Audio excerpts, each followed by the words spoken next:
Nous allons procéder à l'appel, cher secrétaire. Alors, Gilles Abry, absent excusé et ayant donné pouvoir à Madame Froment-Meurice. Gérard André. Catherine Bardot. S'il vous plaît. Delphine Pouderoux-Billon. Christophe Bonnefond. Présent. François Boucher, absent excusé, ayant donné pouvoir à Madame Évrard. Absent Bouchier. Philippe Burier. Marie-Laure Capitain. Sylvie Charpignon. Cédric Clèche, absent excusé, ayant donné pouvoir à Madame Tronel. Frédéric Collat, absent excusé, ayant donné pouvoir à Monsieur Burier. Jérôme Delaveau. Christian Deschamps. Grégory Dort. Présent. Michel Ducroux. Irène Ulrier. Marie Évrard. Elisabeth Frassetto. Isabelle Froment-Meurice. Jean-Luc Givord. Delphine Grémy, absente excusée, ayant donné pouvoir à Monsieur Deschamps. Arminda Guiblin. Nadia Adjali. Najiba, Adjali. Jordan Heitzman. Pascal Henriat.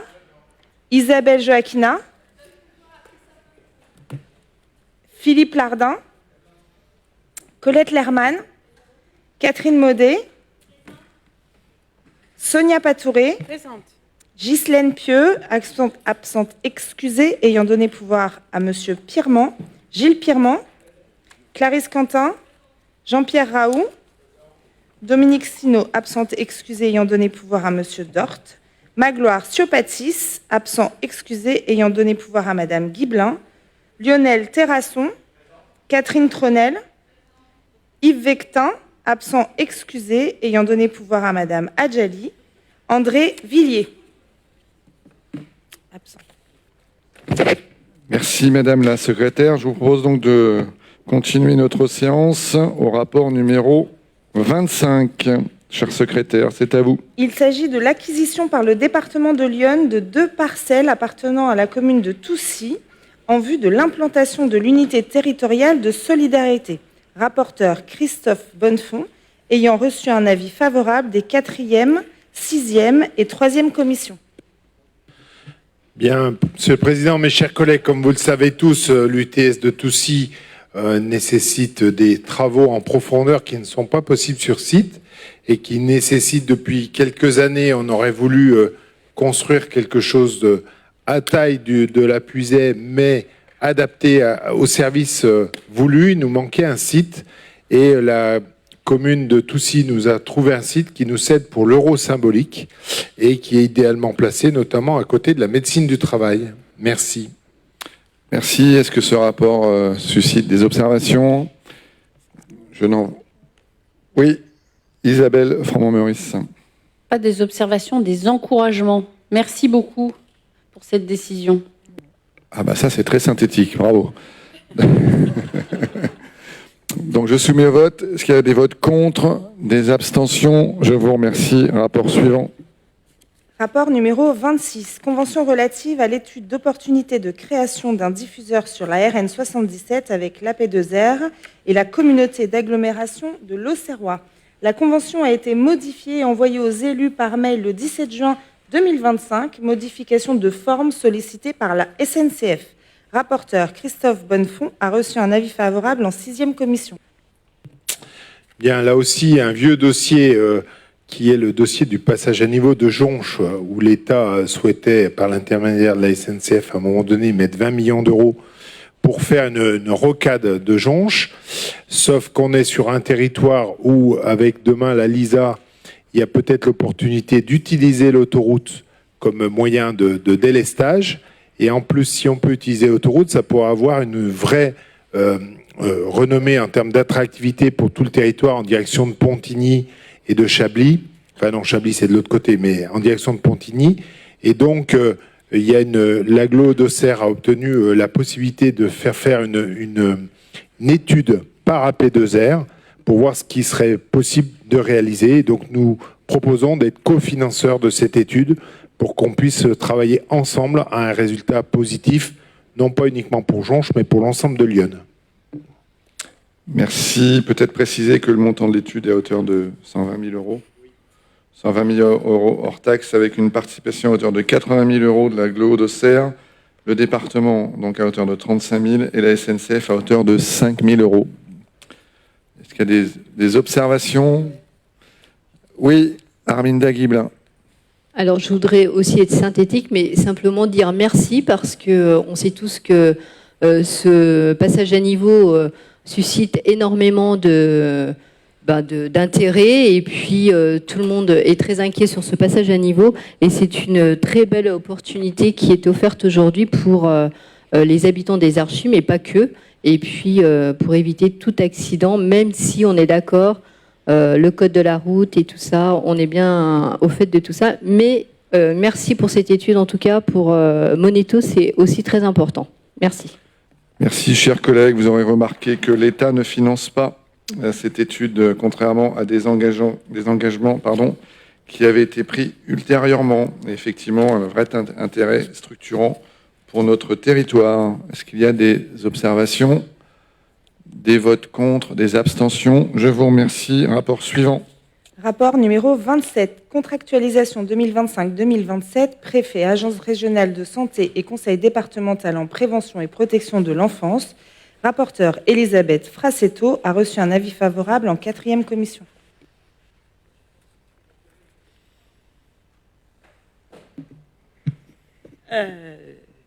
Donc il s'agit de contractualiser avec l'ARS, effectivement, des dépenses qui avaient été déjà préparées. Et l'ADM ne fait que confirmer ce qui avait été dit. Merci, chers collègues, avec notamment un aspect prévention important qui avait été occulté, qui était lié à des cofinancements ARS département. Et donc on revient effectivement sur la prévention et sur le financement d'un poste qui concerne les 0-6 ans. C'est que la prévention est essentielle. Tout se joue entre 0 et 6. Est-ce qu'il y a des autres observations, des abstentions, des votes contre? Merci. Rapport suivant. Rapport numéro 28, convention départementale pour l'insertion et l'emploi 2025-2027 entre l'État et le conseil départemental de Lyon. Ce rapport a été modifié. Il convient de lire un montant total de 670 417 euros. Aussi, la convention CE et le plan de financement ont été ajoutés au rapport. Rapporteur Sonia Patouré a reçu un avis favorable en 3e commission. Voilà, donc ce rapport concerne l'accompagnement des bénéficiaires du RSA. Si la contractualisation est engagée sur 2025 jusqu'à 2027, ce que nous votons aujourd'hui sont uniquement les crédits de 2025 et puis l'autorisation pour le président de signer cette convention. C'est-à-dire que notre engagement porte sur l'année 2025 concernant des crédits qui sont en deux parties. Un axe 1 qui concerne la chefferie de projet, c'est-à-dire nos propres personnels sur l'accompagnement des bénéficiaires du RSA ainsi que 2 postes chez France Travail. Et sur l'axe 2, c'est un des dispositifs d'accompagnement qui s'appelle la GAD, Garantie d'activité départementale, exercée par Coalia pour nous-mêmes, ce qui représente 550 places d'accompagnement chaque année. Voilà. Donc il vous est demandé donc de bien vouloir autoriser le président à signer cette convention et de porter les crédits nécessaires pour 2025, donc un engagement uniquement sur 2025 sur cette convention. Merci, chers collègues. Est-ce qu'il y a des observations sur ce rapport? Des votes contre? Des abstentions? Je vous remercie. Rapport suivant. Rapport numéro 29, réforme du RSA et mise en œuvre d'une véritable politique de retour à l'emploi. Rapporteur Grégory Dort a reçu un avis favorable en 3e commission du 10 juin 2025, sous réserve. Alors, merci, chers collègues. Alors, c'est une motion qui vous est proposée, qui est dans la droite ligne de la motion que le département de l'Allier avait prise pour faire des modifications substantielles de la loi. Vous avez la motion dans le rapport. Donc, je vous propose de résumer cette motion. Donc, le Conseil départemental de Lyon demande une évolution législative structurante autour de 4 axes majeurs. Donc, le premier axe, limitation stricte de la durée d'allocation du RSA et mise en place d'une dégressivité des montants alloués. Donc fixation d'une durée minimale de perception du RSA à taux plein à 48 mois. C'était précédemment 36 et les modifications donc ont été apportées, les réserves ont été levées, donc perception du RSA à taux plein à hauteur de 48 mois. Puis dégressivité des montants, réduction de 15% après 48 mois et de 30% après donc 48 mois. À l'issue des périodes successives, transfert vers un dispositif national d'allocation minimale de subsistance géré et financé intégralement par l'État. Possibilité de révision des droits tous les 3 mois en lien avec les efforts d'insertion. Deuxième axe, obligation de 15 heures hebdomadaires de travail pour les bénéficiaires du RSA. Mise en place de la logique des droits et des devoirs, conditionnement du RSA à l'exercice de 15 heures hebdomadaires obligatoires de travail ou d'activité dans le cadre d'un retour à l'emploi personnalisé. Dispositif de remobilisation, bénévolat, activité d'insertion en entreprise, activité dans les collectivités, formation qualifiante. En cas de non-respect de cette obligation, application immédiate de la dégressivité du RSA. Troisième axe, plafonnement global des allocations sociales pour garantir que le travail paie toujours plus que l'inactivité, à savoir plafonnement du total des aides sociales perçues à 75% du SMIC net, RSA, APL, primes diverses, y compris du bloc local, à savoir versement direct de la prime de rentrée scolaire aux collectivités territoriales qui assument la compétence, commune pour le premier degré, département pour le collège, région pour les lycées, afin de permettre le financement de dotations annuelles en fournitures scolaires, tenues de sport, matériel pédagogique. Et quatrième axe, renforcement des sections en cas de non-respect des obligations, à savoir lutte contre la fraude et les financements indirects de travail illicite, suppression immédiate des allocations en cas de refus d'une formation ou d'absence à un rendez-vous d'accompagnement avec un délai de carence de 6 mois avant toute nouvelle demande. Radiation définitive après récidive. Contrôle renforcé par le croisement des données fiscales, administratives et sociales. Création d'un numéro d'allocataire unique national pour l'ensemble des prestations sociales, permettant ainsi de limiter la fraude et de contrôler les versements en cas de changement de département. Mise en place d'une convention entre les parquets et les CAF pour suspendre le RSA aux individus condamnés pour trafic de stupéfiants et ou travail dissimulé. Instauration d'une obligation de résidence effective sur le territoire national. Donc, le Conseil départemental de Lyon propose que les économies générées par cette réforme soient affectées pour moitié à la diminution du reste à charge du financement du RSA supporté par les départements et pour l'autre moitié à une baisse des charges salariales permettant d'augmenter le salaire net des travailleurs. Voilà la motion qui vous est proposée aujourd'hui. Est-ce qu'il y a des observations sur cette motion? Oui, Monsieur Burier, vous avez la parole. Oui, tout est bien, Monsieur le Président, que ça hérisse le poil un peu cette motion. Donc, je voudrais faire une petite déclaration quand même. Vous nous soumettez à l'Assemblée une proposition de motion vœu en direction du gouvernement et de nos élus. Parlementaires y connaît, ayant pour objet une demande de modification législative concernant le RSA. Je peux souscrire au constat d'aujourd'hui. Au regard des budgets asséchés par l'État, l'augmentation du nombre d'allocataires devient par conséquent un poste de dépense de plus en plus lourd pour le département. Pour autant, vous dites que la CNAF estime que la fraude au RSA atteindrait 1 milliard d'euros. Il serait bien aussi de dire aussi que l'évasion fiscale, c'est entre 80 et 100 milliards. À peu près. C'est pas moi qui le dis, hein, ce sont les chiffres. Aujourd'hui, les chômeurs et les allocataires de RSA sont de plus en plus contrôlés, ce qui est normal, d'ailleurs. Quand les aides publiques aux entreprises, elles, par contre, ne le sont pas. Je vous rappelle qu'il y a une commission sénatoriale aujourd'hui qui enquête dessus. Gros poste de dépenses pour l'État aussi, hein, je vais vous donner les chiffres, qui sont de 200 milliards à peu près. La commission sénatoriale se penche actuellement sur ce sujet, a déjà saoulé quelques lièvres. Les entreprises qui disposent de ces aides, on supprime des emplois. Dans Lyon, on en a été victime.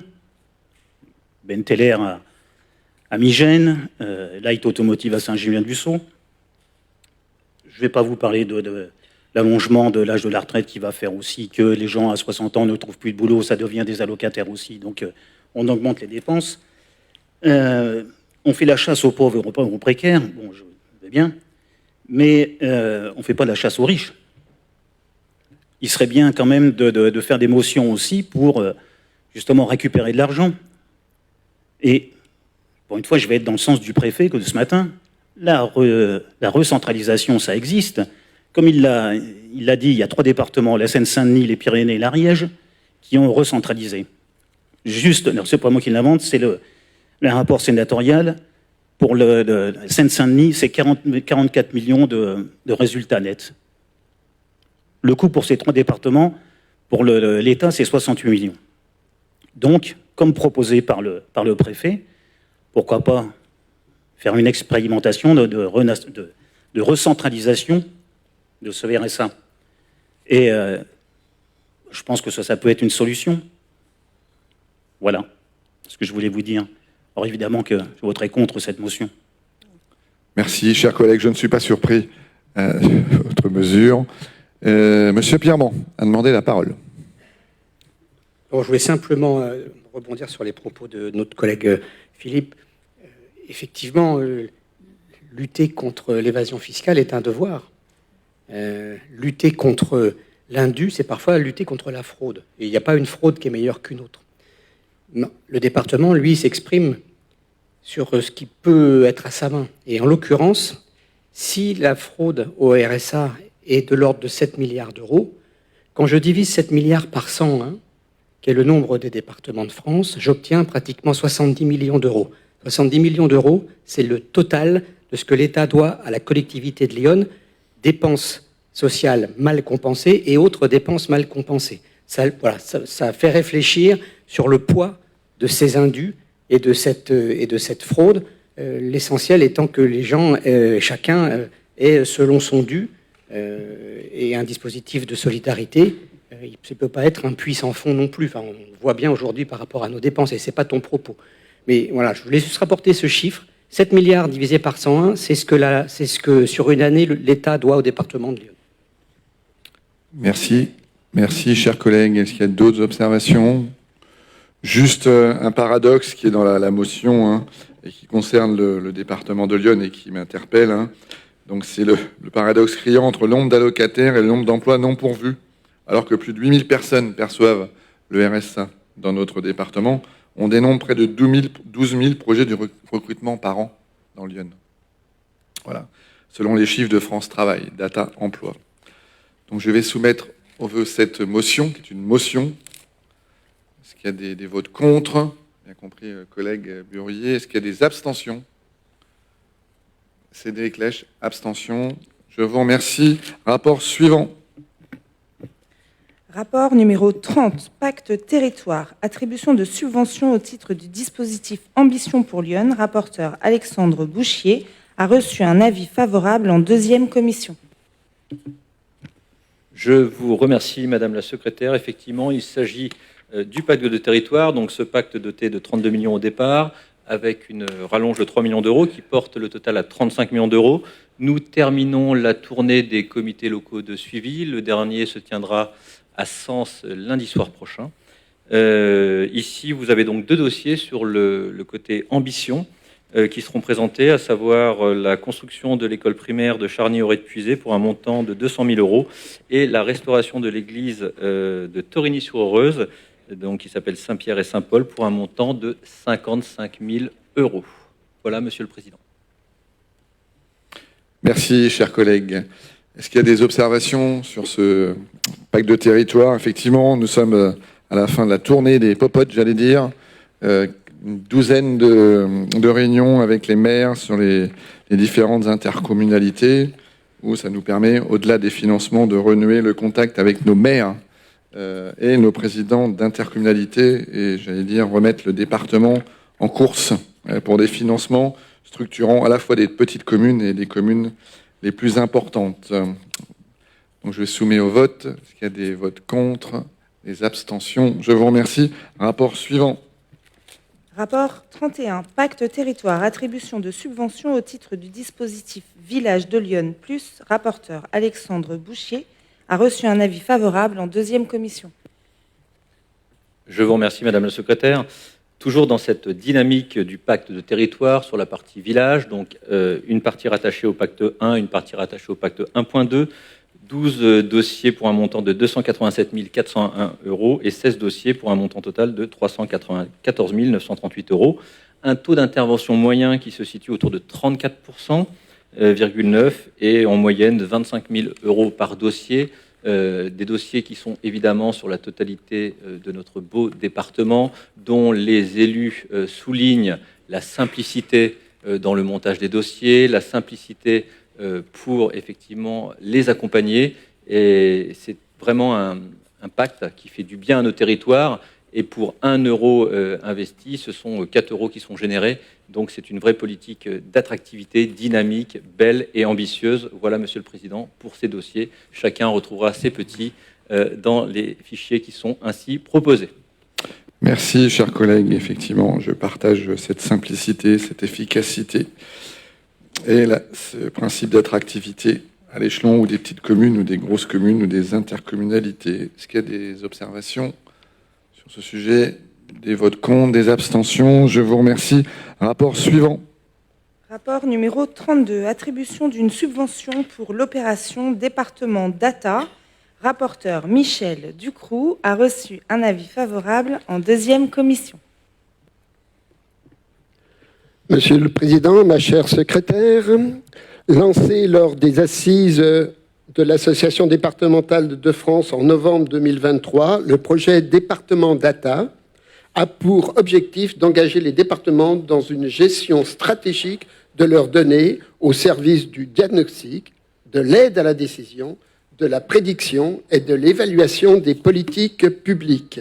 Il s'agit à terme d'un travail important, conjoint avec les départements et les services statistiques de l'État, de consolider à un niveau national une donnée départementale rendue intelligente et rééquilibrer la relation entre les départements et l'État. Suite à l'appel du 16 octobre 2024 de la Commission exécutive de Départements de France aux départements désireux de participer au financement de cette démarche, il vous est proposé de contribuer au financement de ce projet Département Data en attribuant une subvention à hauteur de 3 000 euros. Voilà, Monsieur le Président. Merci, chers collègues, pour cette belle synthèse. Est-ce qu'il y a des observations? Des votes contre, des abstentions? Je vous remercie. La data va coûter cher, mais dans les prochaines années. Mais pas pour nous, ça va avoir de la valeur, ces data. Merci beaucoup. Rapport suivant.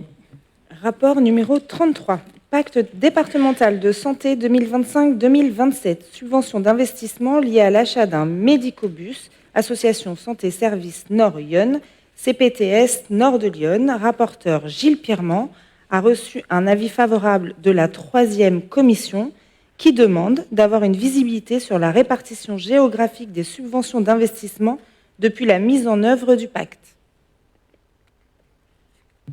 Merci beaucoup. Donc ce rapport est un retour en fait, puisque nous avions déjà évoqué l'économie générale de ce projet de Médicobus il y a quelques mois, et en fait on revient devant l'Assemblée pour un montant d'investissement moindre.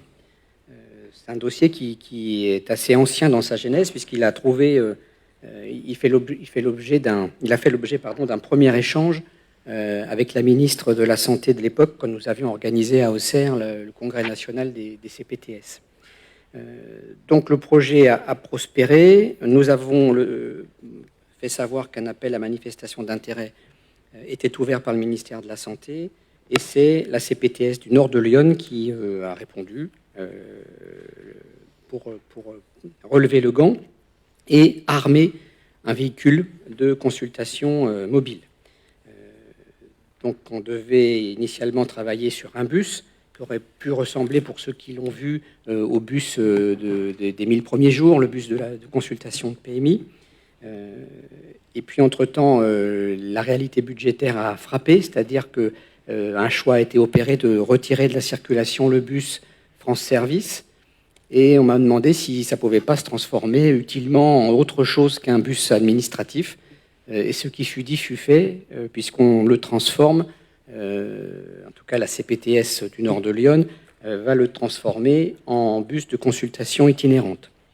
Ce qui change le coût global de l'opération. On était de mémoire à 173 000 euros initialement. On cède le bus. Le coût est amoindri et on n'interviendrait qu'à hauteur de 25 000 euros. La région Bourgogne-Franche-Comté mettant au pot également. Voilà, c'est une opération très intéressante pour le territoire, une belle expérimentation, je le souhaite en tout cas pour le reste de Lyon à l'avenir. Mais voilà, nous allons pouvoir nous participer, après avoir eu l'initiative, participer au financement pour seulement 25 000 euros.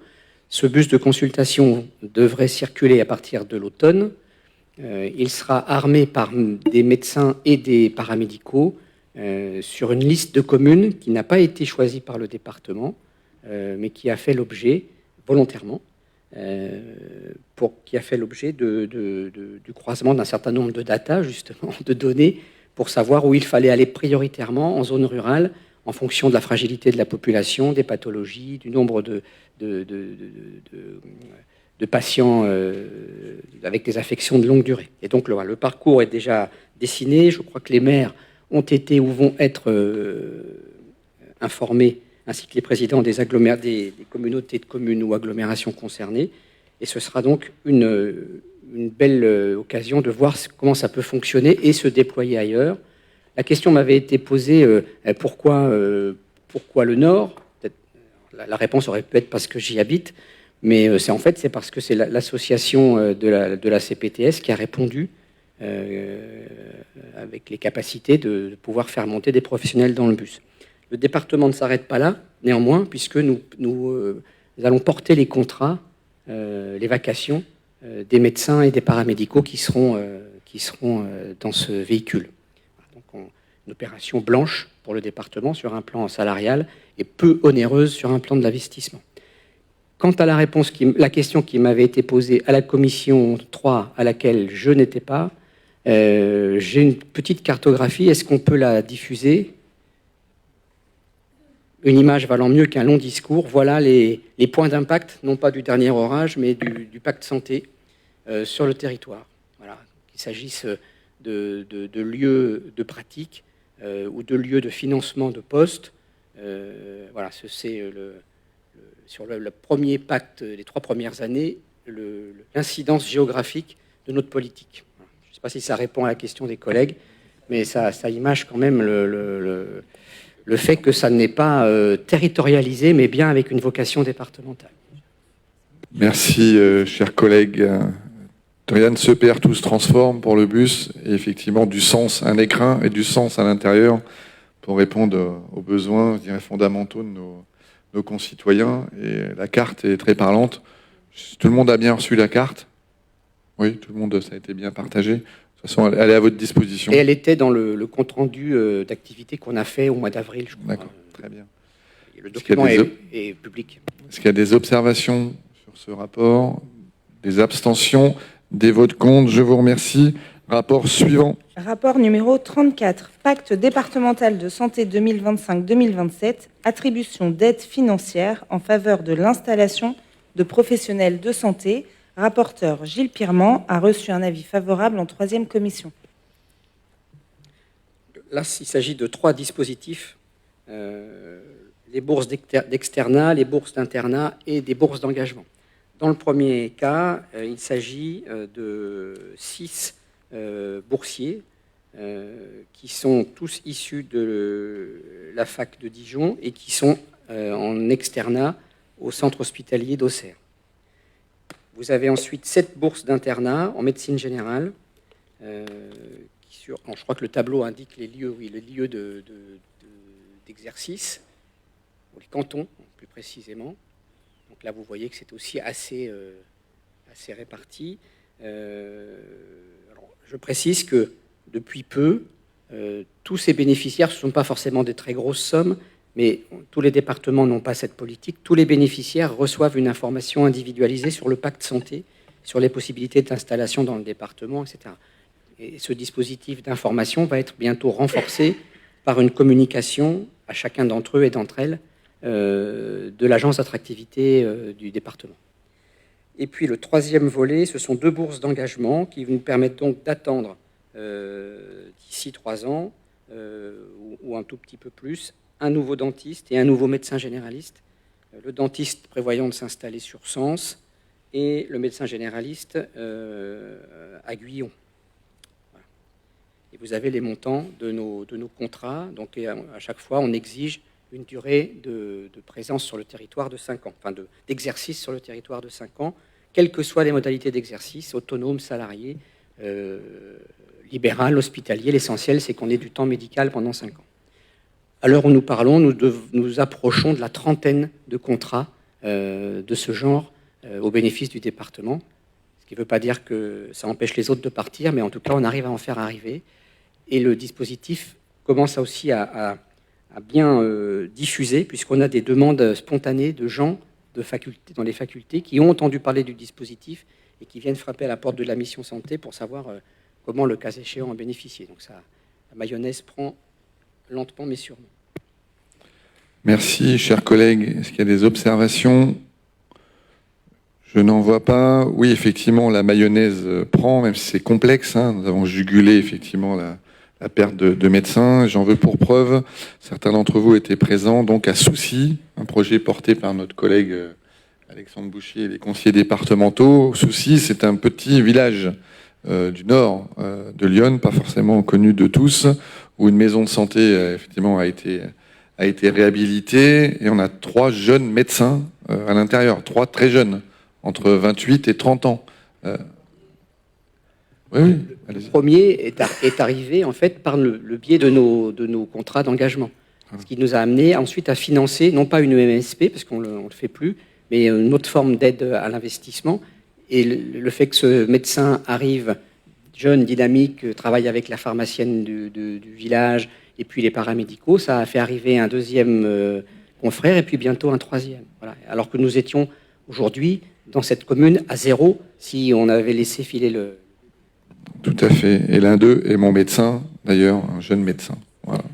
Donc, bravo, et des choses positives, même si c'est complexe, c'est une chose très positive. Merci, chers collègues. Donc, je soumets au vote. Est-ce qu'il y a des votes contre, des abstentions? Je vous remercie. Rapport suivant.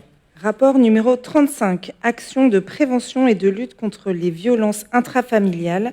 Rapporteur Catherine Maudet a reçu un avis favorable en 3e commission. Monsieur le Président, chers collègues, effectivement, ce rapport nous rend compte des actions portées par le Conseil départemental dans le cadre de la mise en œuvre du schéma de lutte contre les violences intrafamiliales voté en 2019. Je rappelle que sur cette politique, c'est l'État qui était présent avec nous ce matin qui est chef de file. Néanmoins, le Conseil départemental a des actions que je vais énumérer. Lorsque nous travaillons tous ensemble, que ce soit l'État, la police, la gendarmerie, l'ARS, en fait, ce sont 2200 victimes dans le département, sans compter derrière les enfants. Dans les 2200 victimes, on ne compte pas les enfants qui, eux aussi, sont victimes de ces violences. Au niveau du conseil départemental, depuis plus de 3 ans, nous avons formé 22 ce que nous appelons des référents vifs, des référents violences intrafamiliales, qui sont répartis dans les unités territoriales, qui se forment et continuent de se former pour bien accueillir, bien orienter et accompagner les personnes qui se présentent. Le conseil départemental intervient aussi avec les intervenants sociaux en gendarmerie. Je rappelle qu'on en a 2.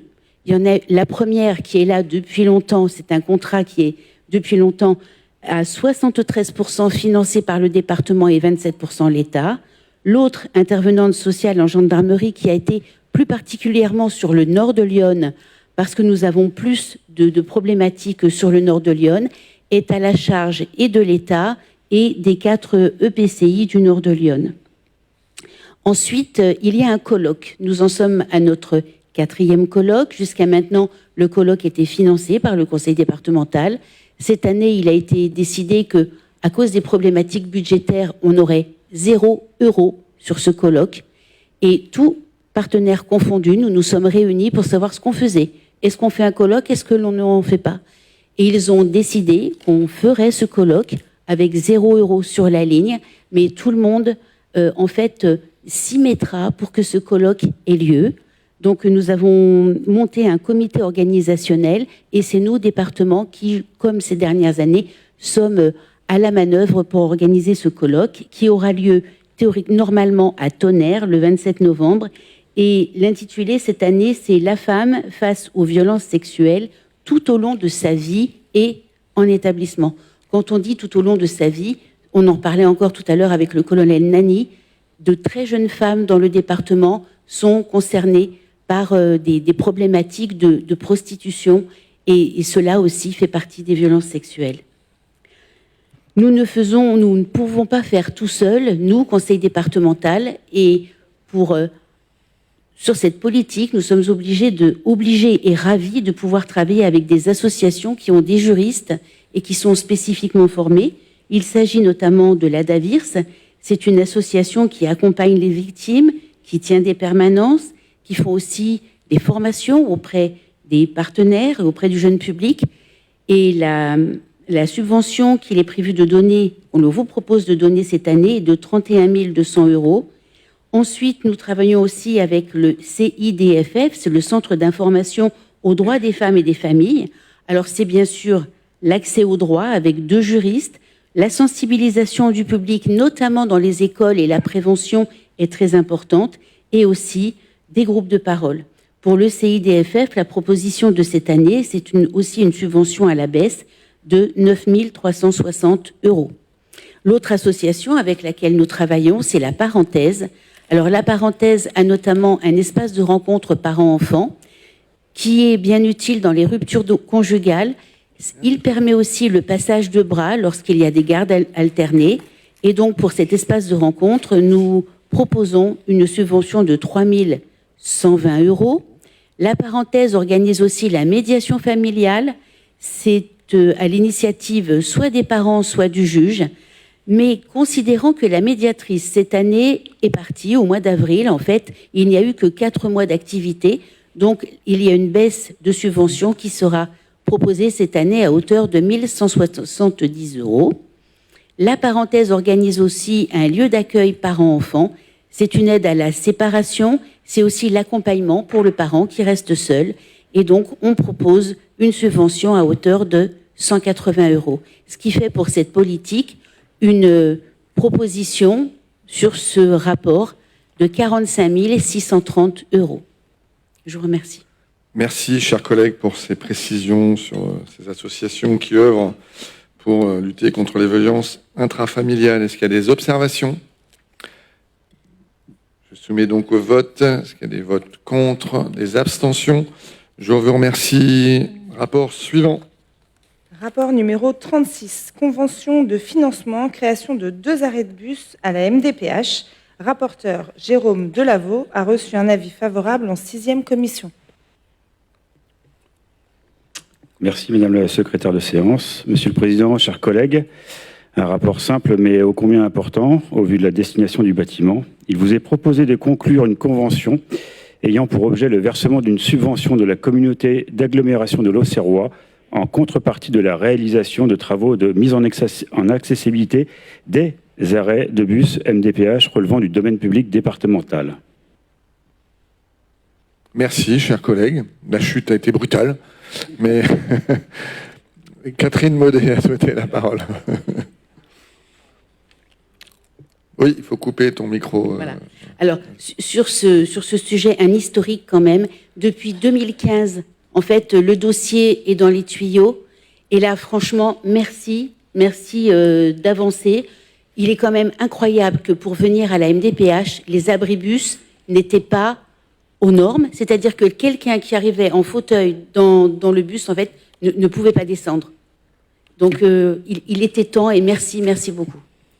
Très bien, tout vient à point, à qui sait attendre. Mais c'est vrai, c'était quand même assez incongru que cette MDPH n'ait pas d'arrêt de bus pour les personnes en situation de handicap. Est-ce qu'il y a des observations? Je n'en vois pas. Donc je soumets au vote. Des votes contre, des abstentions. Je vous remercie. Rapport suivant. Rapport numéro 37. Amende de police, révision du règlement d'intervention. Rapporteur Lionel Terrasson a reçu un avis favorable en 6e commission. Merci, Monsieur le Président, chers collègues. Avec ce rapport, il vous est proposé d'apporter quelques modifications au règlement dans le but de clarifier la nature des travaux éligibles et la procédure d'instruction des dossiers. Et il est également proposé de prendre en compte le remplacement d'équipements usagés ou défectueux avec un plafonnement des dépenses réduit de 50% et sous réserve d'une vétusté de 10 années pour les équipements et de 15 années pour les aménagements de la signalisation. C'est tout. Merci. Merci. C'est pas tout. C'est très bien. Merci, chers collègues. Est-ce qu'il y a des observations, des votes contre, des abstentions? Je vous remercie. Rapport suivant.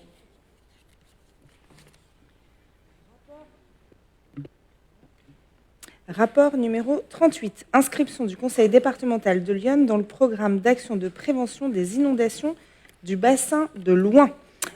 Du Loing. Pardonnez-moi. Rapporteuse Catherine Lerman a reçu un avis favorable. Colette. J'ai dit quoi? Catherine. Pardon. Colette Lerman. Je m'étais appliquée sur le Lerman, alors du coup j'ai fait un... a reçu un avis favorable de la 7e et la 6e commission. Merci Madame la secrétaire. Il s'agit donc d'intégrer le dispositif du programme d'action de prévention des inondations, qu'on appelle PAPI, du bassin du Loing, en portant une fiche action sensibilisation au risque inondation public cible interne et externe du Conseil départemental de Lyon, destinée à sensibiliser les collégiens d'une part et les agents des centres d'intervention technique départementaux d'autre part. Nous n'étions pas, le département de Lyon ne faisait pas partie d'aucune démarche, aucun PAPI, que ce soit sur le bassin du Loing ou sur le reste du territoire, et il nous est apparu indispensable de rejoindre ce PAPI du bassin du Loing et qui permettra également de rechercher des financements. Donc voilà. Donc on demande à Monsieur le Président d'approuver ce principe de l'engagement du Conseil départemental de Lyon dans le programme du bassin du Loing, d'approuver la fiche action et d'autoriser le Président à solliciter les aides financières mobilisables sur cette fiche action du PAPI, plus globalement à signer tout document se rapportant à la présente délibération. Donc cette action qui coûte 19 000 €, je crois, si je ne me trompe pas, est complètement financée. Merci, chers collègues. Effectivement, le Loing peut paraître éloigné, mais vous êtes à peu près dans le nord, et c'est des sujets importants qu'il ne faut pas déconsidérer. Merci. Est-ce qu'il y a des observations, des votes contre, des abstentions? Je vous remercie. Rapport suivant. Rapport numéro 39. Candidature du projet alimentaire territorial du département de Lyon au label Niveau 2, phase action.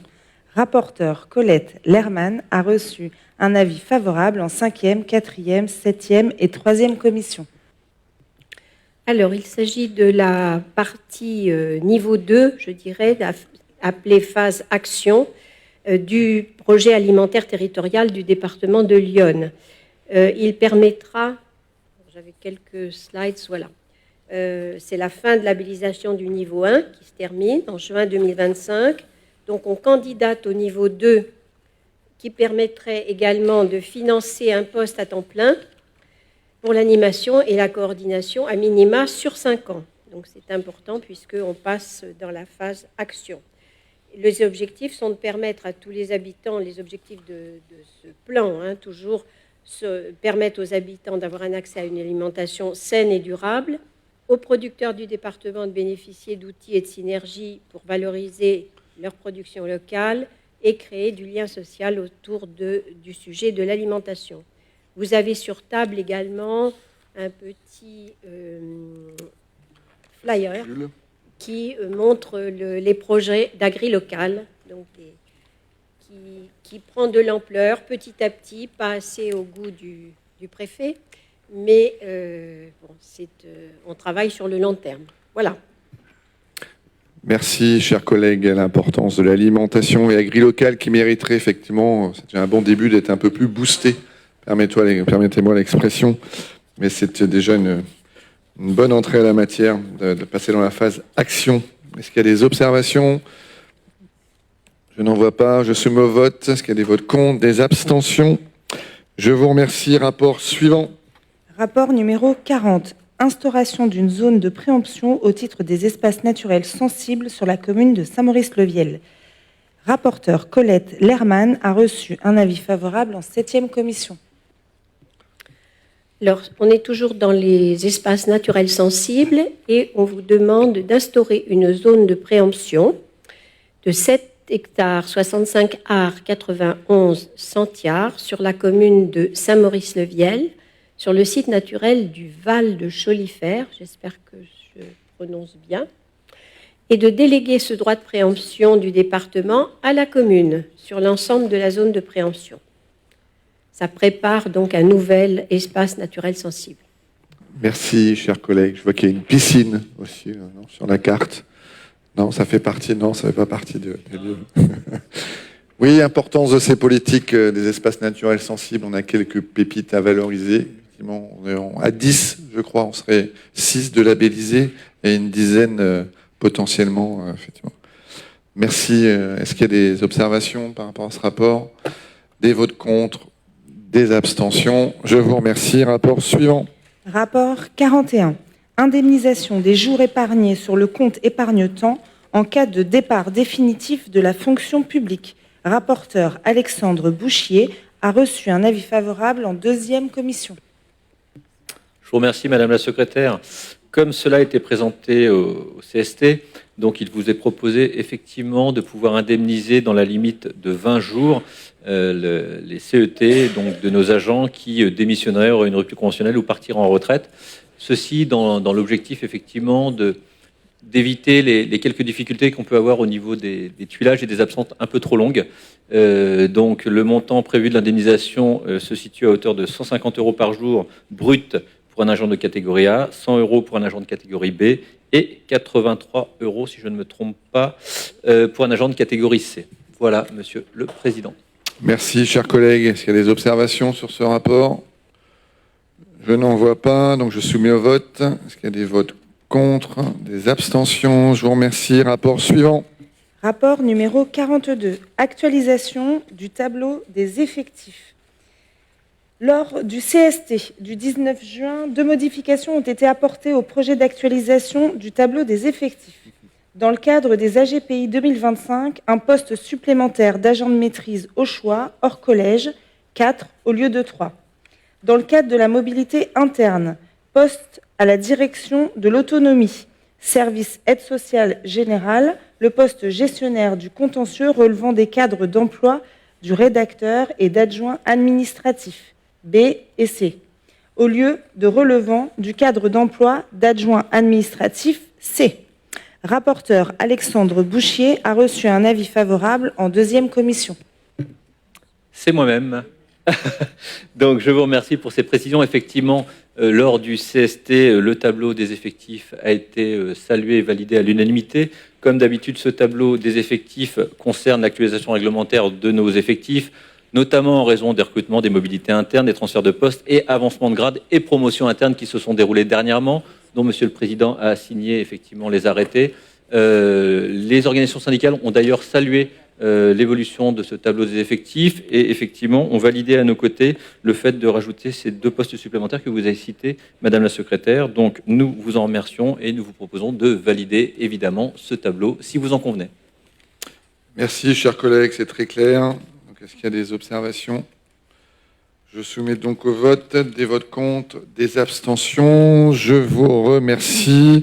Chers collègues, l'ordre du jour de cette séance est donc épuisé. Nous ne sommes pas épuisés, donc je vous propose d'embrayer tout de suite sur la commission permanente. Je vais donc libérer la presse, le public venu extrêmement nombreux assister à cette séance.